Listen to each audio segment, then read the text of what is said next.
6 மணி செய்திகளை வழங்குவதற்காக நான் லாவண்யா ஸ்ரீராம். தலைப்புச் செய்திகளை பார்க்கலாம். வெள்ள நிவாரண நிதி வழங்காத மத்திய அரசுக்கு எதிராக உச்சநீதிமன்றத்தில் இன்று வழக்கு தொடரப்படும்.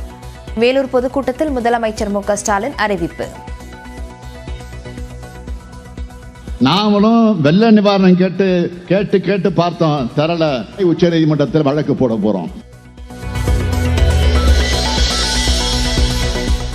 தேர்தல் என்பதால் பார்ட் டைம் அரசியல்வாதியாக பிரதமர் மோடி தமிழ்நாட்டிற்கு வருகிறார். வேலூர் பரப்புரை கூட்டத்தில் முதலமைச்சர் மு.க.ஸ்டாலின் விமர்சனம். இப்போ தேர்தல் வந்துட்டதால தமிழ்நாட்டில் சில பார்ட் டைம் அரசியல்வாதிகள் வராங்க. யாரு? பிரதமர் மோடி. பொய்களையும் அவதூறுகளையும் துணைக்கு அழைச்சிக்கிட்டு தேர்தல் சீசனுக்கு மட்டும் வருவாரு.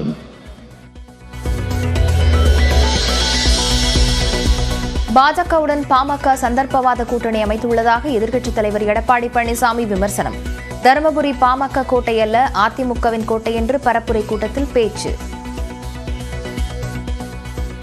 இந்த தொகுதி அவர்கள் கோட்டையாக நினைத்துக் கொண்டிருக்கின்றார்.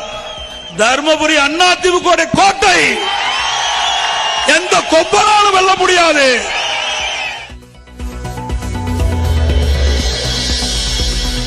தமிழ்நாட்டிற்கு பெரியாரும் வேண்டும், பெருமாளும் வேண்டும். களம் 18 நிகழ்ச்சியில் நியூஸ் 18 ஆசிரியர் கார்த்திகை செல்வனுக்கு மதிமுக முதன்மை செயலாளர் துரை வைகோ பேட்டி. நான் இறை நம்பிக்கையில பெருமாளை கும்பிடுறோம். அதே நேரத்தில் அந்த பெரியார் இல்லைன்னா இன்னைக்கு நம்மளை போனவங்க கோயிலுக்குள்ளே போக முடியாத ஒரு சூழ்நிலை இருந்தது. யார் வேணா கோயிலுக்குள்ளே போய் கடவுளை கும்பிடாங்கிற கொண்டு உருவாக்குனதே பெரியார் தான். அதனால பெரியாரும் வேண்டும், பெருமாளும் வேண்டும் நான் சொன்னவன். நான் கச்சத்தீவை இழந்தது பற்றி எந்த நேரத்திலும் பேசலாம் என மத்திய நிதியமைச்சர் நிர்மலா சீதாராமன் பேச்சு. பாஜகவிற்கே பாதகமாகிவிட்டதாக முதலமைச்சர் மு.க.ஸ்டாலின் பதிலடி. தேர்தலில் வாக்குகளை குறிவைத்தே பாஜக பேசுவதாக எடப்பாடி பழனிசாமியும் விமர்சனம்.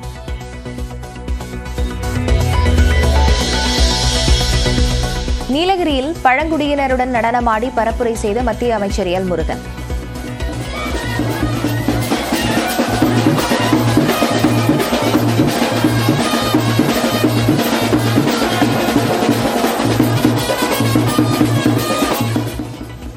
கோவையில் வள்ளி கும்மியாட்டமாடி வாக்கு சேகரித்த தமிழ்நாடு பாஜக தலைவர் அண்ணாமலை.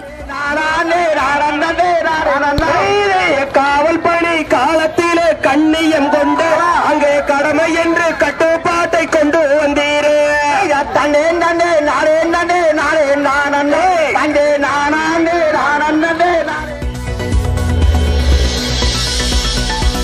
தமிழகம் மற்றும் இந்தியா மீதான காதல் சாதாரணமானது அல்ல, புனிதமானது என குணா பட ஸ்டைலில் மக்கள் நீதி மய்யம் தலைவர் கமல் பரப்புரை. என் காதல் இந்த தமிழக மக்களுக்கும் இந்தியாவிற்கும் எனக்குள்ள காதல் சாதாரணமானதல்ல. இது சாதாரண காதல் அல்ல, அதையும் தாண்டி புனிதமானது. பாமக வேட்பாளர் தங்கர் பச்சான் தான் கடலூர் தொகுதியின் மாப்பிள்ளை. காங்கிரஸ் வேட்பாளர் விஷ்ணு பிரசாத் கல்யாண மண்டபம் மாறி வந்துவிட்டதாக மைத்துனரை விமர்சித்த அன்புமணி.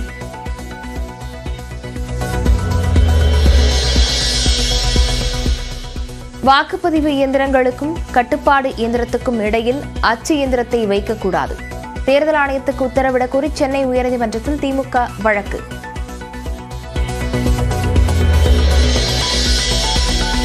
சென்னையில் 7 கிணறு, ஓட்டேரி உட்பட 5 இடங்களில் வருமான வரித்துறை சோதனை. வாக்கிற்காக பணப்பட்டுவாடா என்ற புகாரில் நடவடிக்கை.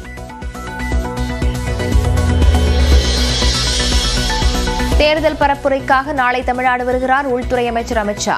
தேனி, மதுரை தொகுதியில் வாக்கு சேகரிக்கிறார்.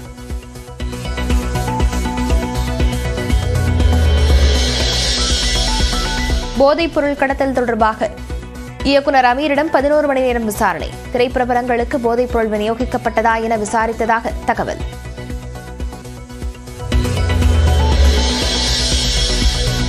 பாஜக 3வது முறையாக ஆட்சி அமைக்கும் போது ஊழல் மீதான நடவடிக்கை மிகப்பெரிய அளவில் இருக்கும். உத்தராகண்டில் நடைபெற்ற தேர்தல் பரப்புரை கூட்டத்தில் பிரதமர் மோடி பேச்சு. முன்னாள் பிரதமர் மன்மோகன் சிங்கின் மாநிலங்களவை பதவிக்காலம் இன்றுடன் நிறைவு. 33 ஆண்டுகள் எம்பியாக இருந்த நிலையில் விடைபெறுகிறார்.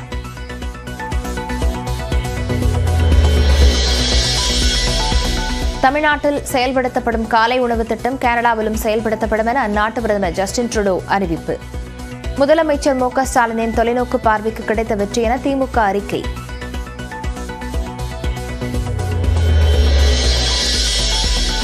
மணல் கொள்ளை தொடர்பான அமலாக்கத்துறையின் விசாரணைக்கு ஆஜராக வேண்டும். திருச்சி, வேலூர் உள்ளிட்ட 5 மாவட்ட ஆட்சியர்களுக்கு உச்சநீதிமன்றம் உத்தரவு.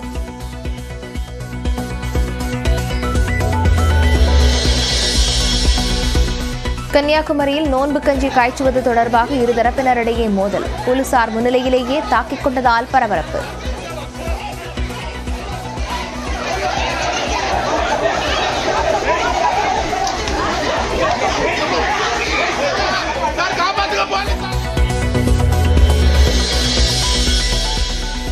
கொரோனாவை குணப்படுத்துவதாக ராம்தேவின் பதஞ்சலி விளம்பரம் வெளியிட்ட போது மத்திய அரசு என்ன செய்தது? மற்ற மருத்துவ முறைகளை இழிவுபடுத்தி பதஞ்சலி விளம்பரம் வெளியிட்டது தொடர்பாக உச்சநீதிமன்றம் கேள்வி.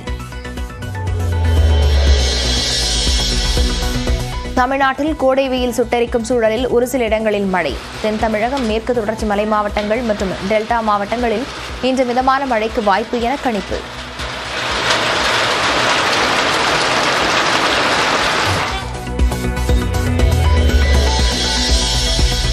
ஐபிஎல் தொடரில் பெங்களூருவை வீழ்த்தியது லக்னோ. மீண்டும் 3 விக்கெட்டுகளை வீழ்த்தி லக்னோவின் இளம் வீரர் மயங்க் யாதவ் அசத்தல்.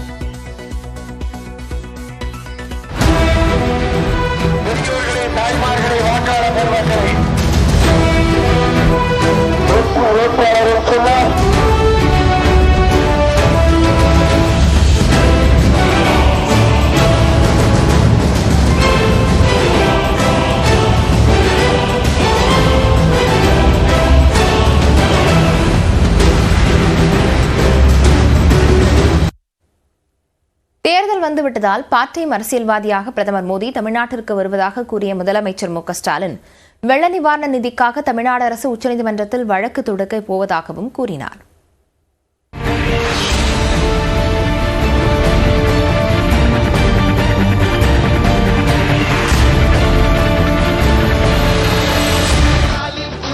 வேலூர் திமுக வேட்பாளர் கதிர் ஆனந்த் அரக்கோணம் திமுக வேட்பாளர் ஜெகத் ரட்சகனை ஆதரித்து வேலூர் கோட்டை மைதானத்தில் நடைபெற்ற தேர்தல் பரப்புரை கூட்டத்தில் முதலமைச்சர் மு.க.ஸ்டாலின் பேசினார். அப்போது தாங்கள் தேர்தல் வந்தால் மட்டும் வருகிறவர்கள் அல்ல என்றும் எப்பொழுதும் மக்களுடன் மக்களாக இருப்பவர்கள் என்றார். இப்போ தேர்தல் வந்துட்டதால தமிழ்நாட்டில் சில பார்ட் டைம் அரசியல்வாதிகள் வராங்க. யாரை சொல்றேன்னு உங்களுக்கு தெரியும். யாரு? பிரதமர் மோடி. பொய்களையும் அவதூறுகளையும் துணைக்கு அழைச்சிக்கிட்டு தேர்தல் சீசனுக்கு மட்டும் வருவாரு. வெள்ளம் வந்தா வரமாட்டாரு. நிதி கேட்டா கொடுக்க மாட்டாரு. சிறப்பு திட்டம் கேட்டா செய்ய மாட்டாரு. நிதி விவகாரத்தில் கேரளா, கர்நாடக மாநிலங்களை தொடர்ந்து தமிழ்நாடு அரசும் உச்சநீதிமன்றம் கதவுகளை தட்டப்போவதாகவும் வெள்ள நிவாரணம் கேட்டு வழக்கு தொடர உள்ளதாகவும் முதல்வர் கூறினார். நாமளும் வெள்ள நிவாரணம் கேட்டு பார்த்தோம், தரல. உச்சநீதிமன்றத்தில் வழக்கு போட போறோம். திமுக அரசின் திட்டங்கள் இந்தியாவிற்கு மட்டுமல்ல உலகத்திற்கே முன்னோடியாக இருக்கிறது என்று கூறிய முதல்வர் காலை உணவு திட்டம் கனடா நாட்டில் கொண்டு வரப்பட்டுள்ளது குறித்து குறிப்பிட்டார். எதிர்க்கட்சியாக இருக்கின்ற பொழுது எப்படி பாஜகவை எதிர்க்க முடியும் என எடப்பாடி பழனிசாமி பேசியது குறித்தும் முதல்வர் விமர்சித்தார். நாம சொன்னோம், எதுக்காகவும் நீங்க மோடியை விமர்சிக்க மாட்டீங்க, ஏன்னா கள்ள கூட்டணி. அதுக்கு பழனிசாமி புது டைலாக் சொல்றாரு.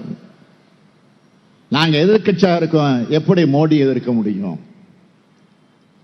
ஆளுங்கட்சியா இருந்தா எதிர்ப்பேன்னு வியாக்கானம் பேசுகிறார்.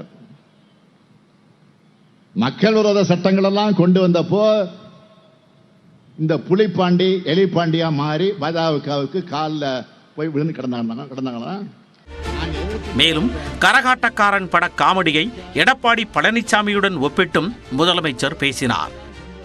கரகாட்டக்காரனும் படம் பார்த்திருப்பீங்க, ஃபேமஸான படம் கரகாட்டக்காரன். அந்த படத்துல கவுண்டமணி காமெடி வரும்.